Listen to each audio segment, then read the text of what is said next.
Assalamualaikum warahmatullahi wabarakatuh. Salam, Om Swastiastu, Namo Buddhaya, dan salam kebajikan. Perkenalkan, namaku Adalia Haryanto, mahasiswi Antropologi Budaya dari Universitas Gadjah Mada Angkatan 2025. Tujuanku membuat video ini ialah sebagai pemenuhan tugas ujian tengah semester mata kuliah Pengantar Ilmu Budaya dari Departemen Antropologi. Alasanku memilih upacara Kasada sebagai tema tugas ini karena tradisi ini bukan sekedar ritual dan keagamaan masyarakat Tengger semata, tapi juga merupakan representasi secara menyeluruh dari hubungan antara manusia, alam, dan nilai spiritual yang hidup dalam budaya Indonesia. Dalam satu upacara ini, kita juga bisa melihat bagaimana nilai-nilai lokal, kepercayaan, dan kearifan lingkungan berpadu secara harmonis dalam praktik yang telah berlangsung selama ratusan tahun. Selain itu, saya tertarik mengangkat tema ini adalah karena upacara Kasada menawarkan makna yang kompleks dan kontekstual, jauh melampaui praktek bentuk fisiknya yang berupa pelemparan sesaji ke kawah Gunung Bromo. Di balik tindakan simbolis tersebut, terdapat filosofi mendalam tentang pengorbanan, keikhlasan, dan keseimbangan hidup. Hal-hal yang sering terlupakan dalam kehidupan kita yang kini modern dan serba cepat serta individualis.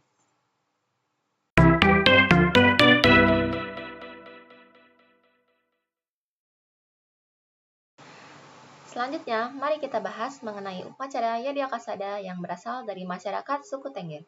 Upacara Kasada berasal dari legenda masyarakat suku Tengger yang hidup di kawasan pegunungan Tengger, yaitu tepatnya di sekitar Gunung Bromo, Gunung Batok, dan Gunung Semeru di Jawa Timur. Nama Tengger sendiri berasal dari gabungan dua nama tokoh leluhur mereka, yaitu Roro Anteng dan Joko Seger.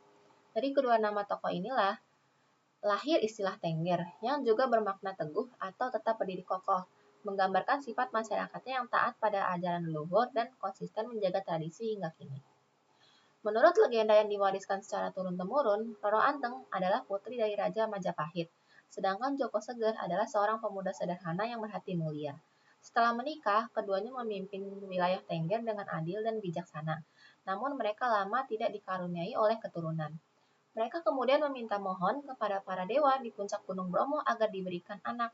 Doa mereka dikabulkan dengan satu syarat, yaitu mereka harus mempersembahkan anak bungsu mereka kepada para dewa sebagai bentuk pengorbanan dan tanda terima kasih. Beberapa tahun kemudian, pasangan itu dikaruniai oleh 25 orang anak. Namun, ketika tiba saatnya untuk menunaikan janji, Roro Anteng dan Joko Seger tidak sanggup mengorbankan anak bungsu mereka yang bernama Kesuma karena rasa cinta orang tua mereka yang begitu besar. Akibat pelanggaran janji tersebut, Gunung Bromo meletus dengan dahsyat, disertai dengan guncangan dan kobaran api. Dalam kekacauan itu, suara goib kemudian terdengar dari dalam kawah yang dipercaya sebagai suara Kesuma. Kesuma dengan tulus menyatakan kesediaannya untuk dikorbankan demi keselamatan keluarganya dan keseluruhan masyarakat Tengger. Dia memohon agar orang tuanya dan keturunannya kelak selalu mempersembahkan hasil bumi kepada para dewa di tanah kawah Bromo setiap tahun sebagai pengingat dan bentuk rasa syukur. Oleh karena itu, tujuan diadakannya upacara Yadya Kasada tidak lain sebagai bentuk rasa syukur dan terima kasih atas hasil pertanian dan ternak yang melimpah, serta untuk memperingati pengorbanan anak Jaka Seger dan Roro Anteng.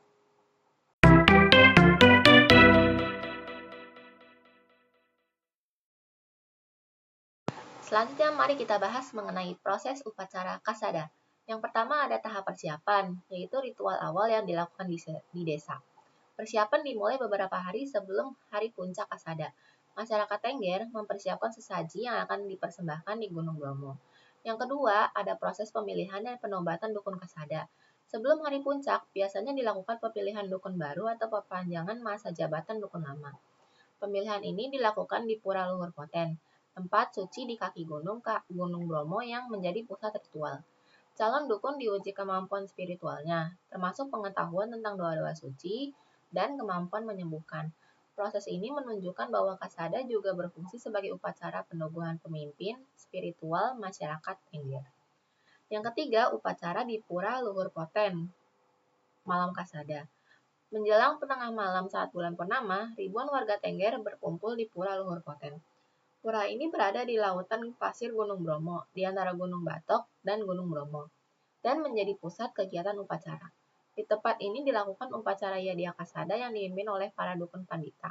Mereka memanjatkan doa dan mantra suci kepada Sang Hyang Widiwasa serta para leluhur seperti Roro Anteng dan Joko Seger dan Kusuma, memohon perlindungan, keselamatan, serta kesuburan bagi tanah dan warga Tengger. Yang keempat, ada prosesi puncak, yaitu persembahan di kawah Gunung Bromo. Setelah doa di Pura Luhur Poten selesai, menjelang fajar, warga bersama para pemuka adat berjalan menuju puncak kawah Gunung Bromo dengan membawa persembahan. Perjalanan ini dilakukan dengan penuh kekusyukan. Masyarakat berjalan kaki menaiki tangga menuju kawah sambil membawa sesaji di atas kepala mereka atau dipanggul secara hati-hati. Setibanya di bibir kawah, dukun pandita memimpin doa terakhir.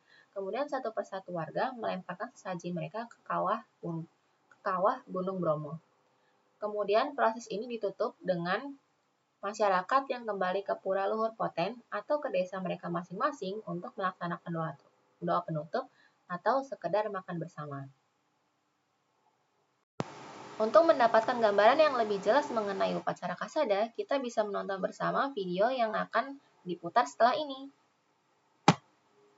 Om Pekdun Jerunggring Saloko Undaran Dermung Keroto Ratu Agung Prabu Alum Songgo Puri Mangkurat mangku negara menyangko ing belambangan Ratu Agung Ardimas Moho Meru aweh wayah wonten dasar kang putra Kusumo Ratu ibunya kurang mbok Wulanjar kang wonten sanggar Ratu Anom Pemantilan Ki Bagus Widoyo Ki Bagus Karang Lurban Dengan Panji Kartosuro Sapure Goleng Bedadaran Lumpung Huruf Koto Mas Merapat Mudo Kasmanti Kateng Jaga Putih.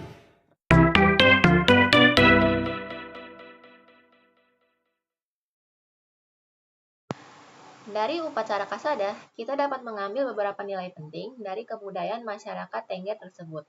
Yang pertama, terdapat nilai religius, merupakan wujud keimanan dan rasa syukur kepada Sang Hyang Widi serta leluhur atas berkat dan perlindungan. Kemudian nilai pengorbanan, di mana masyarakat rela melepaskan hasil panen atau hewan ternak terbaik sebagai simbol keikhlasan dan kerelaan hati.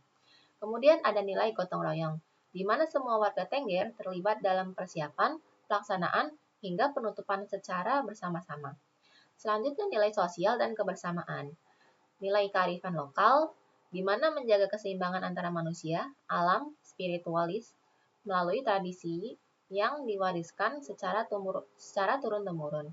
Kemudian ada nilai pelestarian budaya, nilai tanggung jawab dan disiplin, dan nilai filosofis alam dan kehidupan, di mana mengajarkan manusia untuk menghormati alam sebagai sumber kehidupan dan tidak serakah terhadap rezeki.